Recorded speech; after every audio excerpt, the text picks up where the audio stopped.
بسم اللہ الرحمن الرحیم۔ السلام علیکم ناظرین، آپ یوٹیوب چینل دیکھ رہے ہیں، میں عمران خان۔ آج دنیا کی نظریں چین پر ہیں۔ وجہ یہ ہے کہ چینی صدر کی امریکی صدر کے ساتھ ملاقات ہو رہی ہے اور چائنا میں یہ ملاقات ہو رہی ہے۔ ملاقات سے جب عام چیزیں نکلیں گی تو نیکسٹ ویلاگ میں آپ کو اپڈیٹ کریں گے، لیکن ابھی تک جو ڈیولپمنٹ وہاں پہ ہوئی ہے وہ میں آپ کے سامنے رکھتا ہوں۔ نمبر ایک تو یہ ہے کہ امریکی امید کر رہے ہیں کہ چین اپنا اثر رسوخ استعمال کرے گا ایران پر، تاکہ ایران کو ایک ڈیل کے لیے قائل کیا جا سکے۔ اب ڈونلڈ ٹرمپ کو فیس سیونگ چاہیے اور وہ ایک ایسی ڈیل چاہتے ہیں جس میں نیوکلیئر کے معاملات میں ایران بہت سارے قدم پیچھے چلا جائے اور آبنائے ہرمز کو کھول دیا جائے۔ اب ڈونلڈ ٹرمپ کو یہ فیس سیونگ پاکستان تو فی الحال نہیں لے کر دے پایا۔ اس کی وجہ یہ ہے کہ پاکستان جو ہے وہ اپنی سالسی میں ڈونلڈ ٹرمپ کے ساتھ کوئی سخت بات کر نہیں سکتا، اور ڈونلڈ ٹرمپ ایران سے جو مانگتے ہیں وہ میدان جنگ میں نہیں لے پائے، جو وہ ٹیبل پہ مانگ رہے ہیں، تو وہ ایک میکسیمس پوزیشن پہ ہیں۔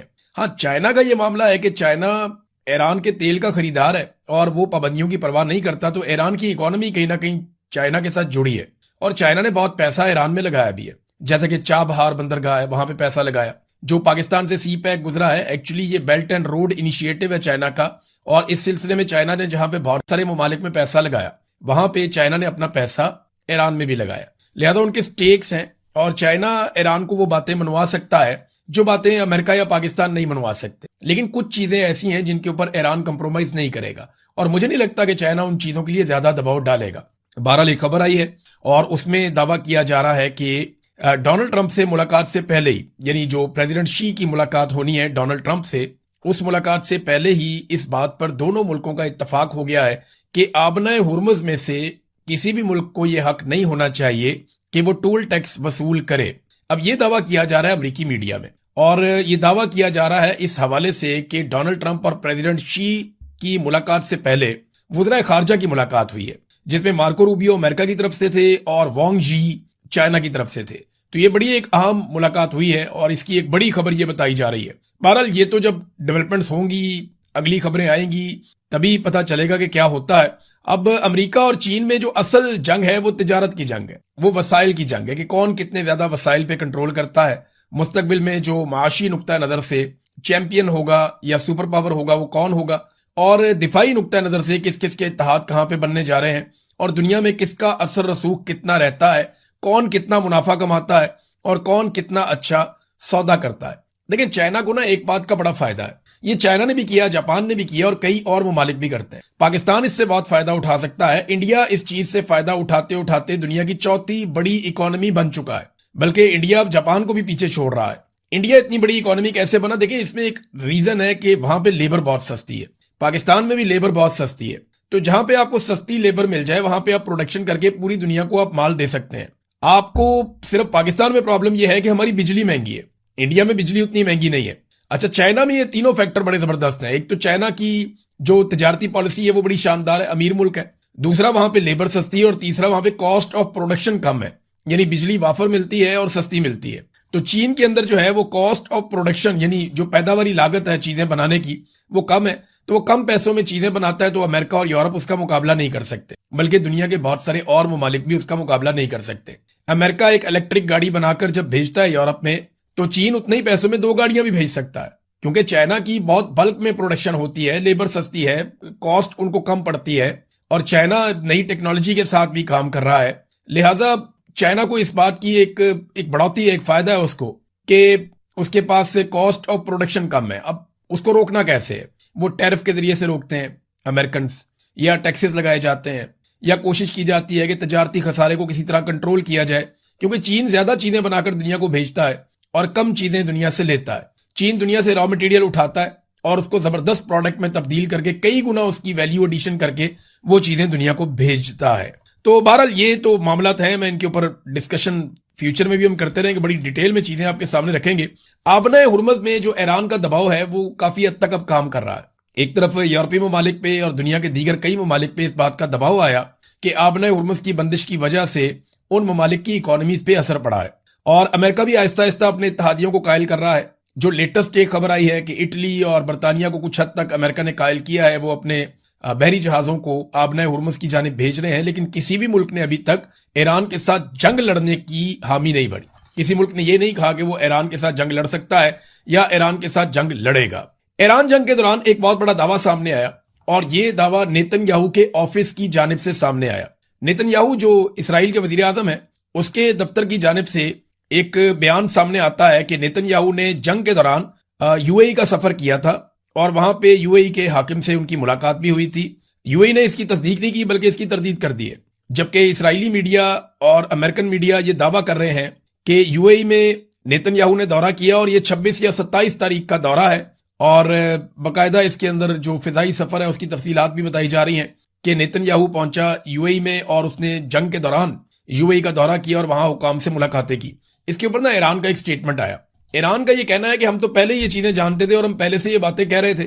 اب عراقچی اس پہ کیا کہہ رہے ہیں ذرا آپ یہ دیکھیے۔ بی بی سی نے اس کو چھاپا، انہوں نے کہا جی عظیم ایرانی قوم کے ساتھ دشمنی ایک اہم کانہ جوا اور اسرائیل کے ساتھ گٹھ جوڑ ناقابل معافی ہے، یہ عباس عراقچی نے کہا ہے۔ اور ایران کے وزیر خارجہ عباس عراقچی نے اسرائیلی وزیر اعظم بنجمن نیتن یاہو کے متحدہ عرب امارات کے دورے کے حوالے سے جو خبر ہے اس پر رد عمل دیتے ہوئے کہا کہ نیتن یاہو نے اب کھل کر اس بات کا انکشاف کر دیا ہے جس سے ایران کے سیکیورٹی ادارے کافی عرصہ پہلے ہی قیادت کو آگاہ کر چکے تھے۔ عراقچی نے سخت لہجے میں اپنے سٹیٹمنٹ میں کہا کہ عظیم ایرانی قوم کے ساتھ دشمنی ایک اہم کانہ جوا ہے اور اس راستے میں اسرائیل کے ساتھ تعاون اور گٹھ جوڑ ناقابل معافی ہے۔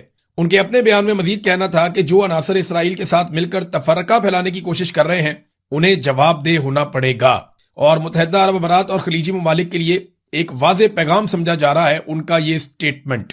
بہرحال یو اے ای نے کہا جی کہ ایسا کچھ نہیں ہوا، کوئی ملاقات نہیں ہوئی اور کوئی دورہ نہیں ہوا، لیکن کیونکہ اب اسرائیلی وزیر اعظم کے آفس نے یہ بات کر دی ہے اور ساتھ ساتھ اس کی تصدیق جو ہے وہ اب ایران بھی کر رہا ہے کہ ہمیں بھی اس بات کا پتا تھا، تو یو اے ای کی ایک تردید ہے۔ اب دیکھتے ہیں کہ یہ معاملہ کس طرف جاتا ہے۔ بہرحال یو اے ای نے ایک اور کام کیا ہے، یہ ذرا تصویر آپ دیکھیں۔ یو اے ای نے یہ جنگلے لگا دیے ہیں اپنی آئل تنصیبات کے آس پاس، جو ان کی قیمتی جگہ ہے جہاں پہ اٹیک ہو سکتا ہے ڈرون کا۔ تو ایرانی ڈرون سے بچنے کے لیے یا چھوٹے ڈرونز کے حملوں سے بچنے کے لیے یو اے ای نے کیا کیا کہ وہ جنگلے لگا رہا ہے، جیسے باربیکیو والے جنگلے نہیں ہوتے، یہ اس قسم کے جنگلے لگا رہا ہے، جالیاں لگا رہا ہے اپنی تنصیبات کے ارد گرد۔ اگر کوئی چھوٹا موٹا ڈرون آئے یا کوئی ڈرون آ کر اٹیک کرتا ہے تو وہ ڈائریکٹلی آ کر تنصیبات کے اوپر گرنے کے وہ ان جالیوں کے ساتھ آ کر ٹکرائے، اور یہاں پہ جب دھماکہ ہو جائے گا تو پھر کم نقصان ہوگا ان تنصیبات کا جن کے ارد گرد یہ جالیاں لگائی جا رہی ہیں۔ تو یہ اس قسم کی ایکٹیویٹیز ابھی ہو رہی ہیں یو اے ای میں۔ اس کا مطلب یہ ہے کہ یو اے ای کو اس بات کا آئیڈیا ہے کہ دوبارہ لڑائی ہو سکتی ہے، اس بات کا آئیڈیا سعودی عرب کو بھی ہے، باقی ممالک کو بھی ہے، اور اب ایسی خبریں امریکن میڈیا میں اور دیگر جگہوں پہ آنا شروع ہو گئی ہیں جن کے مطابق یہ دعویٰ کیا جا رہا ہے کہ تقریباً تمام ہی گلف ممالک نے ایران کے خلاف اس لڑائی میں حصہ لیا، چاہے کسی نے ایران کی سرزمین پہ اٹیک کیا ہو یا نہ کیا ہو۔ کسی نے ایرانی جو اثاثے ہیں ان پہ عراق میں اٹیک کر دیا، کسی نے کہیں اٹیک کر دیا، کسی نے ایران کے اندر ہی اٹیک کر دیا، کسی نے ایران کے جزیروں پہ اٹیک کر دیا۔ تو اب آہستہ آہستہ یہ خبریں سامنے آ رہی ہیں اور ایران کے دعوے درست ثابت ہو رہے ہیں کہ خلیجی ممالک سے ان کے اوپر اٹیک کیے گئے ہیں۔ ایرانی وزیر خارجہ نے ایک اور بات کی، میں نے آپ کو پچھلے ویلاگ میں بتایا تھا کہ 4 بندے پکڑے ہیں کویت نے، یہ ایک کشتی میں جا رہے تھے، ان 4 بندوں کو گرفتار کیا اور یہ بتایا گیا کہ بو بیان کے جزیرے میں آنے کی کوشش میں ان کو گرفتار کیا گیا ہے۔ یہ بندے جو ہے پاسداران انقلاب سے ان کا تعلق ہے اور یہ کارروائیاں ڈالنے کے لیے کویت میں آئے تھے۔ جبکہ ایرانی وزیر خارجہ عباس عراقچی نے ایک سٹیٹمنٹ دیا کہ کویتی فوج نے ہماری ایک کشتی کو قبضے میں لے کر 4 ایرانیوں کو گرفتار کر لیا، وہ بے گناہ ہیں۔ ایران نے کہا کہ انہیں فوراً رہا کیا جائے ورنہ رد عمل کی ہم سے توقع رکھیں کہ اس معاملے میں ہم شدید رد عمل دیں گے۔ جی ناظرین، اب پاکستان کی خبروں کی طرف آتے ہیں۔ پاکستان میں تمغے امتیاز بانٹے گئے ہیں، صدارتی ایوارڈ دیے جاتے ہیں، تمغے بانٹے جاتے ہیں۔ ان تمغوں کی وہ حالت کر دی ہے پاکستان کے موجودہ رجیم نے، ایسے ایسے لوگوں کو تمغے دے دیے ہیں کہ کوئی بھی عزت دار آدمی آئندہ سوچے گا تمغہ لینے سے پہلے، یا کم سے کم وہ یہ دیکھے گا کہ اس تمغے کے ساتھ کیا کیا گیا ہے۔ یعنی جس قسم کے لوگوں کو یہ تمغے دے دیے، کچھ اچھے لوگوں کو بھی دیے گئے، ایسا نہیں کہ سارے برے لوگ ہیں، لیکن ایسے لوگوں کو تمغے دیے گئے جنہوں نے زندگی میں کوئی کارنامہ ہی نہیں کیا، کوئی کام ہی نہیں کیا۔ یعنی ایسے بیوروکریٹس کو دیے گئے جنہوں نے فارم 47 جاری کیے تھے، ایسے لوگوں کو دیے گئے جنہوں نے عوام کے اوپر ظلم اور تشدد کیا ہے، ایسے صحافیوں کو تمغے دیے گئے جن کی کوئی صحافتی خدمات نہیں ہے، بلکہ وہ صرف اور صرف پی ایم ایل این کا بیانیہ جو ہے اس کو اٹھا کر رکھتے ہیں یا وہ ٹاؤٹس کے طور پہ کام کرتے ہیں۔ دھڑا دھڑ ان کے اندر جو ہے تمغے بانٹے گئے ہیں۔ ایک طرف تمغے بانٹے جا رہے ہیں، دوسری طرف ملک کے وسائل بھی بانٹے جا رہے ہیں۔ عام آدمی کے لیے اس ملک میں کچھ نہیں ہے، لیکن جو اشرافیہ ہے انہوں نے اپنے لیے کیا کچھ لے لیا۔ محمد عمیر ایک جرنلسٹ ہیں، انہوں نے بڑا زبردست ایک ڈیٹا جاری کیا ہے۔ اب ذرا آپ سارے قریب ہو جائیں اور اس ڈیٹا کو ذرا غور سے سنیں تاکہ آپ کے 14 طبق روشن ہو اور آپ کو پتا چلے کہ پاکستان کی موجودہ جو اشرافیہ ہے جنہیں پاکستان پہ پاکستان کی ملٹری اسٹیبلشمنٹ عاصم منیر صاحب نے مسلط کیا ہے، انہوں نے پاکستانیوں کے ساتھ کیا کیا، ذرا یہ ڈیٹا آپ سنیے گا. میں صرف آپ کو پنجاب کی ایک صوبے کی مثال دے رہا ہوں جہاں کی وزیر اعلیٰ کہتی ہے میں تنخواہ نہیں لیتی. تو یہ آپ ذرا چیک کریں وہاں سے ڈیٹا. پنجاب میں وزراء، اسپیکر اور مشیران کی جو تنخواہیں ہیں ان کے حوالے سے یہ ڈیٹا میں آپ کو دے رہا ہوں. پہلے جو ہے ایک رکن پنجاب اسمبلی کی تنخواہ ہوتی تھی 76,000 روپے، اب وہ تنخواہ ہے 4 لاکھ روپے. آپ دیکھ رہے ہیں کتنا اضافہ ہوا، 76,000 سے 4 لاکھ تک پہنچا دی، لگ بھگ 5 گنا 500% تک کا اضافہ ہوا. پنجاب کے صوبائی وزیر پہلے 1 لاکھ روپے لیتے تھے، اب 9,60,000 روپے لیتے ہیں، 10 گنا اضافہ ہو گیا. اسپیکر پنجاب اسمبلی پہلے 1,25,000 روپے لیتے تھے اور اب 9,50,000 روپے لے رہے ہیں. ڈپٹی اسپیکر کی تنخواہ پہلے 1,20,000 روپے تھی اور اب 7,75,000 روپے ہے. پارلیمانی سیکرٹری کی تنخواہ پہلے 83,000 روپے ہوا کرتی تھی اور اب 4,51,000 روپے تک یہ تنخواہ پہنچ گئی ہے. مشیروں کی تنخواہ پہلے 1 لاکھ روپے ہوتی تھی، اب 6,65,000 روپے تک ایک مشیر کی تنخواہ پہنچا دی گئی ہے. وزیر اعلیٰ کے اسپیشل اسسٹنٹ کی تنخواہ پہلے 1 لاکھ روپے تھی، اب 6,65,000 روپے تک پہنچا دی گئی ہے. پنجاب حکومت نے منسٹرز، اسپیکر اور ڈپٹی اسپیکر کا لیو الاؤنس تنخواہ کے برابر کرنے کا فیصلہ کیا ہے. چھٹی ہونے کے باوجود ان کو پوری تنخواہ دی جائے گی، اور یہ BBC پہ بھی، ایکسپریس نیوز پہ بھی یہ خبر چھپی ہے. اب آپ ناظرین اندازہ کریں کہ عام آدمی کو انہوں نے کیا دیا. کیا جب سے یہ لوگ آئے تب سے لے کر اب تک سرکاری ملازم کی تنخواہ 100% بھی بڑھی ہے؟ یہاں تو 500% سے لے کر 1,000% تک انہوں نے، یعنی 5 گنا سے 10 گنا انہوں نے اضافہ کر دیا. تو ایک عام آدمی جو ہے نا اس کو آدھا گنا بھی نہیں ملا، یعنی 50% بھی بڑھوتی اس کی نہیں ہوئی. جو تنخواہیں پچھلے دور میں تھیں اس کے ساتھ آپ موازنہ کر کے دیکھ لیں، انہوں نے ساری ریوڑیاں آپس میں بانٹی ہیں. عام آدمی کے لیے یہ پاکستان چھوڑا ہی نہیں انہوں نے، یہ اشرافیہ کا پاکستان بن گیا ہے. وہ دن رات لوٹ مار کر رہے ہیں. غریب آدمی کی تنخواہ بڑھانی ہوگی نا سرکاری ملازم کی، کہیں گے جی ہم IMF سے پوچھ کے بتائیں گے، IMF ہمیں اجازت دے گا. غریب کو سبسڈی یا سہولت دینی ہے جی IMF سے پوچھیں گے. اپنے جہاز یہ جب مرضی لیتے ہیں، گاڑیاں یہ جب مرضی لیتے ہیں، عیاشیاں یہ جب مرضی کرتے ہیں، بیرونی دورے جب مرضی کرتے ہیں، مہنگے ترین اللہ تللے خرچے جب مرضی کرتے ہیں، اپنی تنخواہیں جب مرضی بڑھا لیتے ہیں، انہیں پوچھنے والا کوئی نہیں. اپنے ججوں کو بھی نواز رہے ہیں، اپنے بیوروکریٹس کو بھی نواز رہے ہیں اور اپنے سیاستدانوں کو بھی نواز رہے ہیں. سارے مل کر پاکستانیوں کا خون چوس رہے ہیں اور پاکستانیوں کو واپس کچھ دینے کے لیے تیار نہیں ہے. سب سے زیادہ خون چوسا جاتا ہے ہمارے کسانوں کا. ذرا یہ ایک ڈیٹا اور آپ دیکھیں، میں آپ کے سامنے رکھتا ہوں اور اس کو آپ جا کے کنفرم کر سکتے ہیں. پاکستان میں جو ایک DAP کی بوری ہے نا، یہ کسان کو چاہیے ہوتی ہے نا کھاد کے طور پہ، DAP اور یوریا، یہ 2 چیزیں تو بہت زیادہ اس کو ضرورت ہوتی ہے، اسی سے اس کی پیداوار زیادہ ہوتی ہے. اب انڈیا میں فی ایکڑ پیداوار جو ہے وہ پاکستان سے دگنی ہے، لگ بھگ دگنی نہیں ہے تو کافی زیادہ ہے. یعنی اگر پاکستان میں 40 من فی ایکڑ ہے تو وہاں پہ 70 من فی ایکڑ تک بھی پہنچ جاتی ہے. تو پاکستان میں جو ہے وہ DAP کتنے کی ہے؟ 13,000 سے 15,000 روپے کا ایک گٹو ہے، اس کا ایک بوری 13,000 سے 15,000 روپے کی ہے. جبکہ انڈیا میں کتنے کی ہے؟ یہ 1,350 روپے سے لے کر 1,400 روپے تک ہے. آپ اندازہ کیجئے کہاں پہ 13 سے 15,000 اور کہاں پہ بھارت میں 1,350 سے 1,400 روپے، 10 گنا کا فرق ہے. اور فاصلہ کتنا ہے؟ یہ ایک لکیر کا فاصلہ ہے. ادھر پنجاب انڈین ہے، ادھر پنجاب پاکستان کا ہے. ادھر انڈین کسان ہے، ادھر پاکستانی کسان ہے. ادھر حکومت جو ہے وہ ملٹری اسٹیبلشمنٹ نے بنائی ہوئی ہے، وہاں پہ عوام نے بنائی ہوئی ہے. تو 10 گنا قیمتوں کا فرق ہے، 10 گنا قیمتوں کا فرق ہے وہاں پہ DAP کے اندر. اب ذرا آپ آ جائیں کہ یوریا کی قیمت میں، اور وہ انڈین روپے میں اس لیے کہہ رہا ہوں کہ وہ کماتے بھی پھر انڈین روپے میں ہی ہے. یوریا کی قیمت جو ہے پاکستان میں 4,000 سے 5,000 کے بیچ میں رہتی ہے، یعنی بہت کم قیمت والی یوریا جو ہے وہ آپ کو 4,000 مل جاتی ہے. 4,800 4,500 5,000 یہاں تک یوریا کی قیمت جاتی ہے.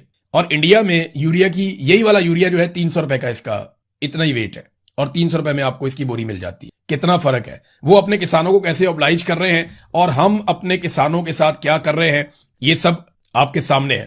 پہلے قسطوں میں بل جمع کروا دیتے تھے عام لوگ، اب وہ سہولت بھی میرے پاس اطلاع آئی ہے کہ واپس لی جا رہی ہے. لوگوں کو مجبور کیا جا رہا ہے. پہلے کر دیتے تھے نا 2-3 مہینے کی قسطیں بنا دیتے تھے بل کی، جو آدمی ادا نہیں کر پاتا تھا. اب سخت احکامات دیے گئے، قسطیں نہیں بنانی، ان سے بل نکلواؤ سب سے، کیونکہ حکومت یہ جانتی ہے لوگوں کی کیپیسٹی ختم ہو گئی ہے. اب اگر قسطیں کروائیں گے تو لوگ کبھی بھی یہ بل نہیں دے پائیں گے. تو پہلے 1 یا 2 مہینے کا بل اکٹھا بھی ہو جاتا تھا تو لوگ دے دیتے تھے کوئی چیز بیچ کے. اب لوگوں نے سارا کچھ ہی بیچ دیا، بیچارے کیا اپنا گھر ہی بیچیں گے؟ اب کیا بیچیں لوگ؟ اپنے بچے بیچ دیں، اپنے آپ کو بیچ دیں، اپنے گردے نکال کے بیچ دیں. تو یہ جو قیمتیں جس طرح انہوں نے بڑھائی ہیں یہ ان ایکسپیکٹڈ تھا، ایسا لگتا ہی نہیں تھا. اور یہ ان کو بڑھانی اس لیے پڑی کہ ان کے پاس بیچاروں کے پاس راستہ ہی کوئی نہیں تھا. عوام نے ان کو تسلیم نہیں کیا، یہ جعلی حکومت فوج نے ان کو بنا کر دے دی. یہ آ کر بیٹھ گئے، عوام نے کاروبار بند کر دیا، پیسے اکٹھے نہیں ہو رہے، حکومت کیسے چلائیں؟ تو پیسے اکٹھے کرنے کے لیے انہوں نے عجیب و غریب قسم کے ٹیکسز لگا دیے جن کا بوجھ عام آدمی کے اوپر پڑ رہا ہے، پیسے یہ اکٹھے کر نہیں پا رہے۔ ناظرین، اقبال افریدی صاحب کے اوپر بہت تنقید ہو رہی ہے، سارے پوچھ رہے ہیں کہ ان کے بیٹے نے اسائلم کیوں لے لیا پاکستان سے باہر جا کے۔ یار یہ تو پوچھو کہ لوگوں کو پاکستان سے باہر جانا کیوں پڑتا ہے؟ میں کبھی نہیں آنا چاہتا تھا پاکستان سے باہر، میرا تو کبھی دل نہیں کرتا تھا۔